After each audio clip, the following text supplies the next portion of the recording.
أعوذ بالله من الشيطان الرجيم.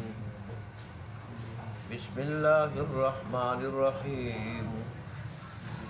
واستشهدوا شهيدين من رجالكم فإن لم يكونا رجلين فرجل وامرأتان ممن ترضون من الشهداء أن تضل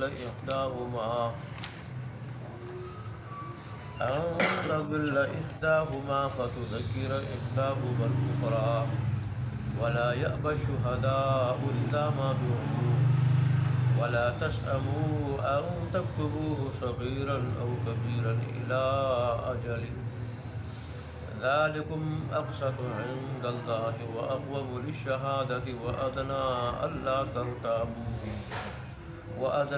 ألا ترتابوا إلا أن تكون تجارة حاضرة تديرونها بينكم فليس عليكم جناح ألا تكتبوها وأشهدوا إذا تبايعتم ولا يضار كاتب ولا شهيد وإن تفعلوا فإنه فسوق بكم واتقوا الله ويعلمكم الله والله بكل شيء عليم. صدق الله مولانا العظيم وصدق رسوله النبي الأمي الكريم ونحن على ذلك لمن الشاهدين والشاكرين والحمد لله رب العالمين. معاملہ جب ادار ہو تو اس کے بارے میں اللہ تبارک و تعالیٰ نے 3 قوانین ذکر کیے ہیں. ایک یہ کہ اس معاملے کو لکھ لیا کرو، دوسرا یہ کہ اس پہ گواہ بنا لو، تیسرا یہ کہ اس کے بدلے میں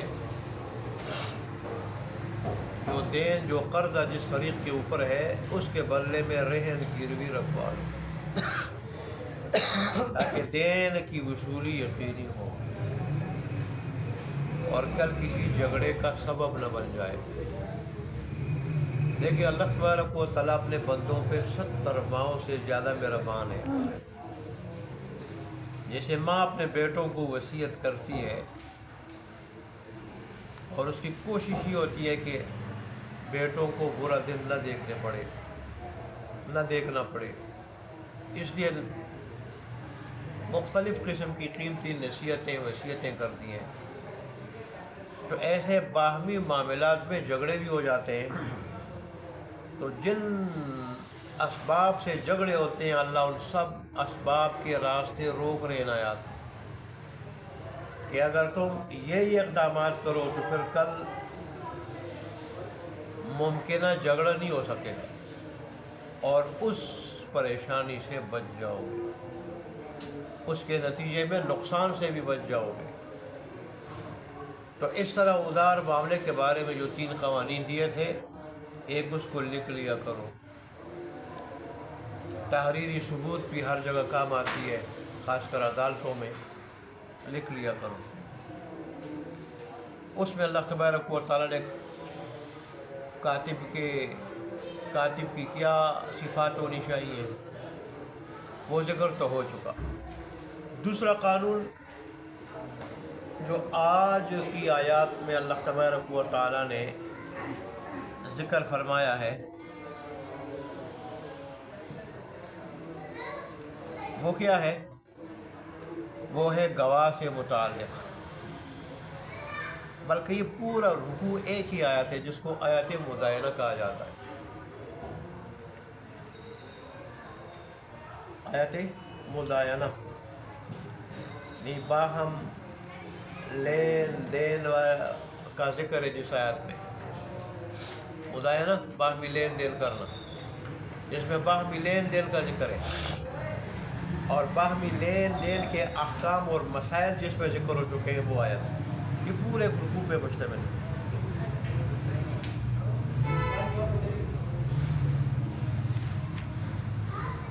بلکہ رکوع سے ایک آیت کم ہے.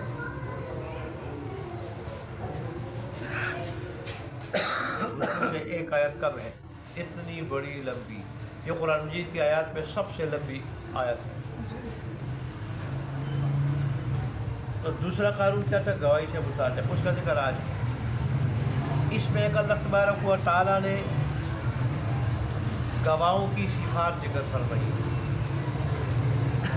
گواہوں کہ گواہ کس قسم کے ہونے چاہیے۔ پھر اللہ تبارک و تعالیٰ نے گواہوں کو ہدایات دی، گواہوں کو ہدایات دی کہ گواہی دیتے وقت ان باتوں کا خیال رکھو، تو تمہاری گواہی کیا ہوگی؟ مفید ہوگی، اور پھر اس سے کوئی جھگڑا پیدا نہیں ہوگا، کسی کی حق تلفی نہیں ہوگی، دنیا آخرت دونوں میں فساد کا ذریعہ نہیں بنے گی اور تمہارے نقصان کا۔ گواہوں کو ہدایت دی،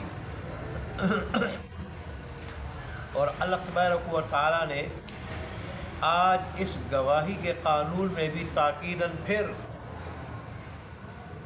دستاویز کو لکھنے کا حکم دیا ہے دوبارہ، اور پھر اللہ تبارک و تعالیٰ نے کاتبوں کو بھی ہدایت دی کہ معاملہ چھوٹا ہو یا بڑا، لکھنے سے اکتایا مت کرو۔ کبھی جب دستاویز لمبی ہوتی نا تو لکھنے والا کہتے ہیں کون لکھے، تو اس لیے اللہ نے فرمایا کہ دستاویز اگر بڑی بھی ہو تو لکھنے سے اکتاؤ مت، کیونکہ دستاویز لکھو گے تو یہ اللہ تبارک و تعالیٰ کے نزدیک قرین انصاف ہے، اور پھر جو ہے نا یہ گواہی جو ہے نا زیادہ درست ہوگی، زیادہ درست طریقے سے گواہ ہوگی۔ گواہوں کو بھی پتہ ہوگا کہ ہماری گواہی جو ہے نا لکھی گئی ہے، تو پھر وہ گواہی میں بھی گڑبڑ نہیں کر سکے، کل وہ انکار بھی نہیں کر سکے۔ اس لیے نے فرمایا کہ تمہاری دستاویز یہ گواہی کو بھی زیادہ درست رکھنے والی ہو، اور اللہ تبارک و تعالیٰ کے نزدیک یہ جو ہے نا وہ قرین قیاس بھی، قرین انصاف بھی ہے، انصاف کے زیادہ قریب ہے، اس سے تم انصاف ملے گا کل۔ لہٰذا دستاویز لمبی ہو تو بھی اکتاؤ مت، معاملے کو لکھ لیا کر، چھوٹا ہو یا بڑا ہو۔ اور دوسری بات یہ کہ کل دونوں فریقین کو کوئی شک شبہ بھی نہیں پڑے گا، تحریری ثبوت جب موجود ہو پھر شک شبہ بھی نہیں پڑتا ہے، انسان کہیں بھول بھی جاتا ہے، انسان بھول جاتا ہے، بھول کی وجہ سے شک شبہ پڑ جاتا ہے۔ تو یہ تو گواہوں کو اور کاتبوں کو اللہ تبارک و تعالیٰ نے ہدایت دی کہ گواہ ٹھیک ٹھیک گواہی دے، کسی ایک طرف مائل نہ ہو، دل میں نہ لالچ رکھے، نہ خوف رکھے، نہ اپنے مفاد کو دیکھے، نہ اپنے مفاد کو دیکھے۔ پھر یہ کہ گواہ مسلمان بھی ہو، اور پھر گواہ بالغ بھی ہو۔ امام ابو حنیفہ اور امام شافعی کے علاوہ امام ابو حنیفہ اور دیگر دو ائمہ، امام احمد بن حنبل اپنے امام مالک کے نزدیک گواہ بالغ ہونے چاہیے، کیونکہ رجال کا رکھا ہے، تو رجل کی جمع ہے، رجل مرد کو کہتے ہیں، ظاہر مرد بالغ ہوتا ہے، نابالغ کی گواہ بھی جائز نہیں۔ اسی طرح منکم ہے، تم میں سے ہو، تو کافر کی گواہی بھی مسلمان کے خلاف، مسلمان کے اوپر کافر کی گواہی بھی جو ہے وہ قبول نہیں کی جاتی۔ قرآن مجید کے الفاظ میں آج بھی غور فکر کریں تو بہت سارے احکام ثابت ہو جاتے ہیں، اور پھر آج کل کے جو اپنی طرف سے مجتہد بنے ہوئے روشن خیال قسم کے، ان کا راستہ بند ہو جاتا ہے، ان کا راستہ بند ہو جاتا ہے، اپنی طرف سے جو احتیاط کرتے ہیں۔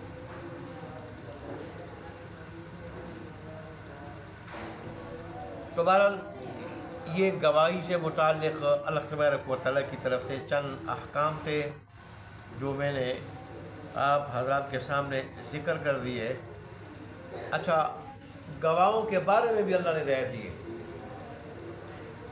کہ جو تمہارے معاملے کو ثابت کرنے کے لیے، اس کی حفاظت کے لیے، اور معاملہ انصاف کے مطابق ہوئے ہو، نمٹا جائے، گواہی دینے کے لیے جائیں تو پھر جو ہے نا ان کو تکلیف نہ پہنچاؤ کہ ان کا زیادہ سے زیادہ وقت برباد ہو، زیادہ سے زیادہ وقت برباد ہو۔ چاہیے تو یہ ہے کہ گواہی کے لیے جو جائے تو اس کا کرایہ بھی ادا کیا جائے، اس کے لیے سواری کا بھی انتظام کیا جائے، اور کوشش کی جائے کہ اس کا زیادہ سے زیادہ وقت نہ لے بلکہ کم از کم وقت ہو۔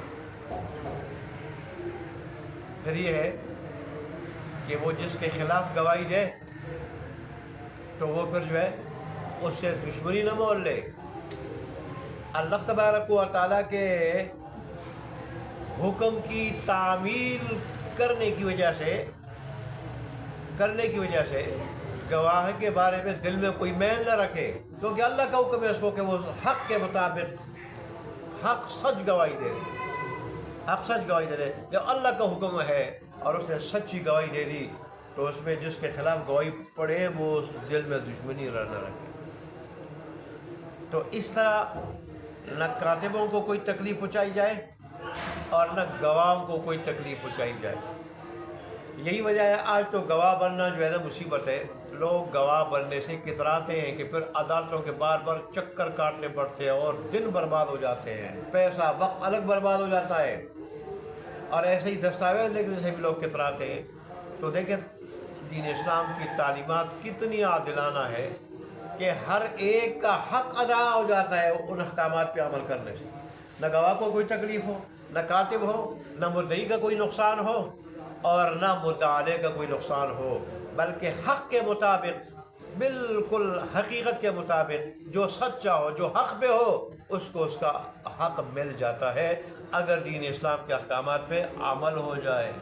اللہ نے ہمیں ایسا دین دیا ہے، یہی وجہ ہے آج جب ہر زبان میں ترجمہ ہو چکا ہے اس قرآن کا، جاپانی بھی دڑا دڑ مسلمان ہو رہے ہیں، چائنا کے لوگ بھی ہو رہے ہیں، مت والے جو سب سے زیادہ دشمن ہیں مسلمانوں کے، وہ بھی مسلمان ہو رہے ہیں، اور گورے تو پہلے سے مسلمان ہو رہے ہیں۔ وہ کہہ رہے ہیں جو بات ہمارے بڑے بڑے سائنسدان وہ کافی عرصے سے تلاش کر رہے ہیں، کافی عرصے سے، یہ تو 1400 سال پہلے قرآن میں بتائی گئی ہے، 1400 سال پہلے، اور وہ باتیں ہمیں قرآن میں مل گئی ہیں۔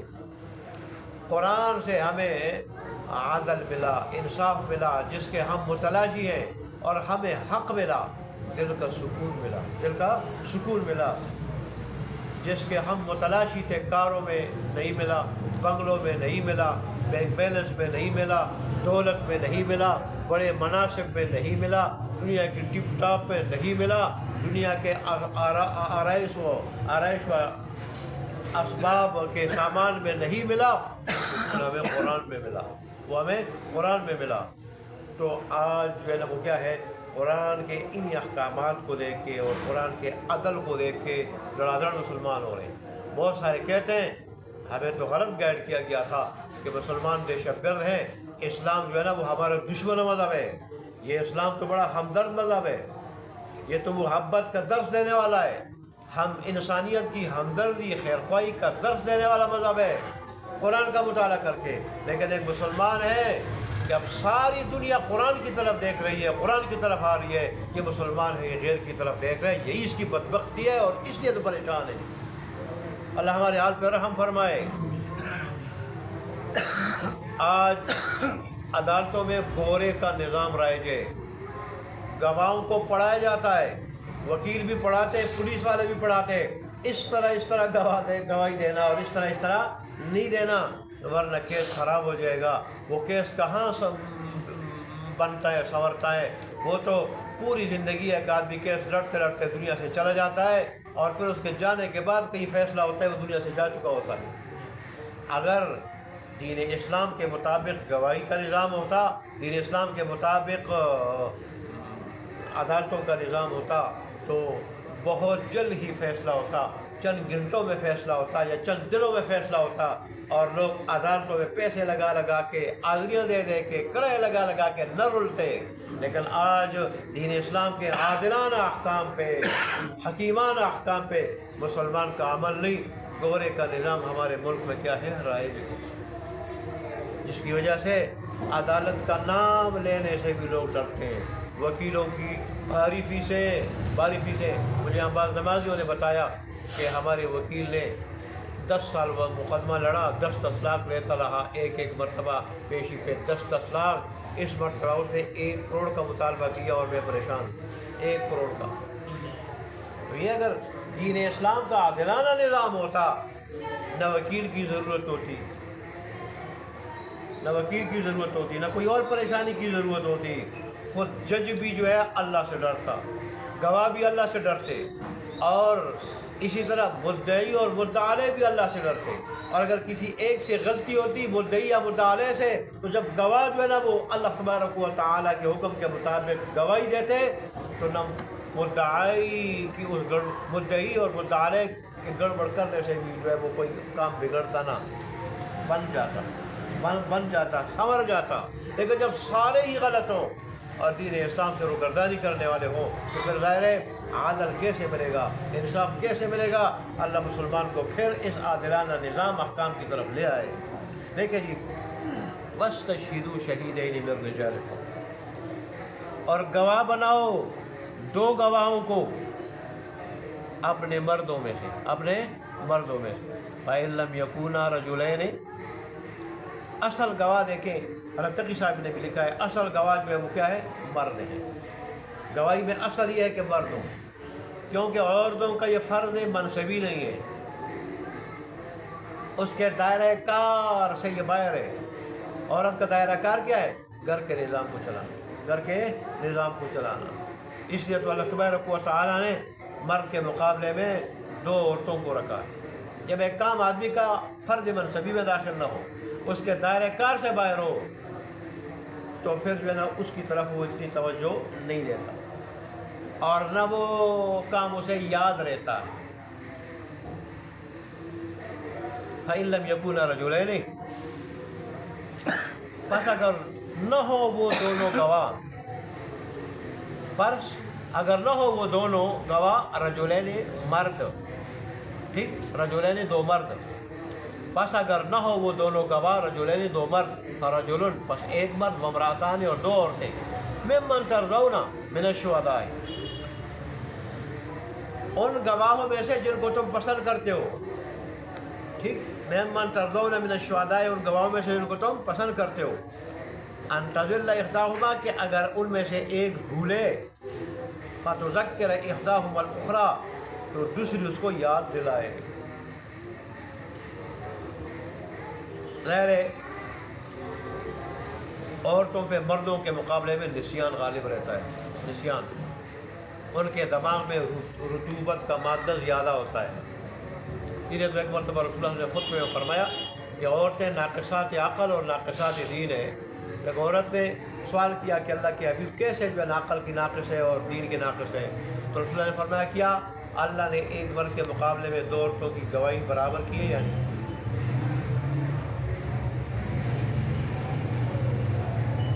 اس طرح تو ہے، فرمایا یہ تو ان کے عقل کا نقصان ہے۔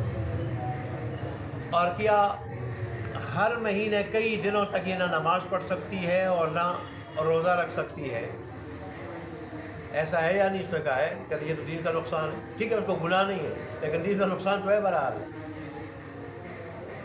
تو دماغ میں رطوبت کا مادہ زیادہ ہے، غالب ہے، اور اس کا مزاج جو ہے اعصابی ہے، اس وجہ سے جو ہے وہ نسیان اور بھول عورت پہ کیا ہے؟ غلبہ رہتا ہے، مرد کے مقابلے میں زیادہ بھولتی ہے۔ یہی وجہ ہے بعض اوقات گھر میں جو ہے نا عورت جب کوئی چیز باہر سے منگواتی ہے نا، تو کئی مرتبہ جو ہے نا وہ کہتی ہے او ابھی تو ٹماٹر بھول گئی، او پیاز لانا تھا وہ خیال نہیں رہا، مسالہ بھی نہیں تھا۔ تو بعض اوقات جو ہے نا کئی مرتبہ جو ہے وہ جانا پڑتا ہے سودا لانے کے لیے۔ بعض اوقات بچے بھی گھر میں احتجاج کر رہے تھے، ایک مرتبہ بتایا کرو نا، اگر بچے لاتے ہیں ایک مرتبہ بتایا کرو، بار بار بتاتی ہو، بار بار ایک مرتبہ یاد نہیں رہتا، تو اللہ تبارک و تعالیٰ یہ بات 1400 سال پہلے ارشاد فرمائی۔ اللہ اکبر۔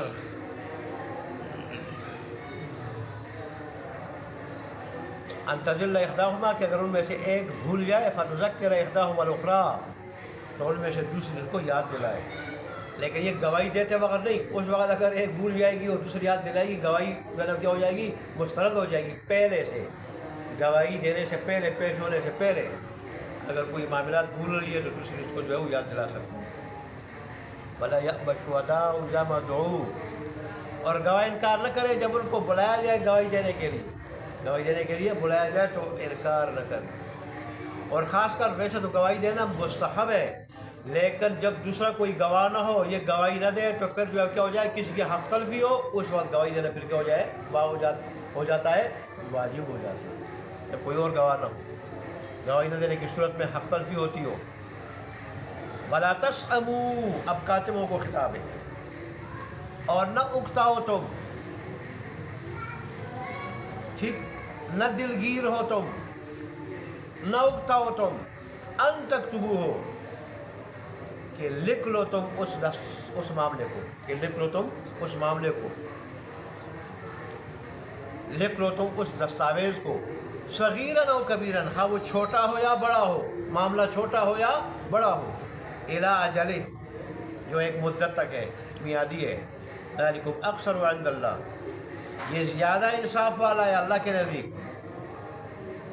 واقوم للشہادہ، اور زیادہ درست رکھنے والا ہے گواہی کو، وَأَدْنَىٰ أَلَّا تَرْتَابُوا، اور زیادہ اس کے قریب ہے کہ آئندہ تم شک میں نہ پڑو، إِلَّا أَن تَكُونَ تِجَارَةً حَاضِرَةً، الا یہ کہ وہ ہاتھ در ہاتھ تجارت ہو، حاضرتاً ہاتھ در ہاتھ تجارت ہو، نقد تجارت ہو، نقد ادار نہ ہو، تدیرونہا بینکم، جس کو تم گردش دیتے ہو اپنے درمیان، یعنی جو کرتے ہو اپنے درمیان، فلیس علیکم جناح الا تکتبوہا، تو اب تمہارے اوپر کوئی حرج نہیں، کوئی الزام نہیں، کوئی گناہ نہیں کہ تم اس کو نہ لکھو، تم اس کو نہ لکھو، لیکن وَأَشْهِدُوا إِذَا تَبَايَعْتُمْ، گواہ بناؤ جب تم عام معاملات بھی کرو، اِذَا تَبَايَعْتُمْ، جب تم عام معاملات بھی کرو،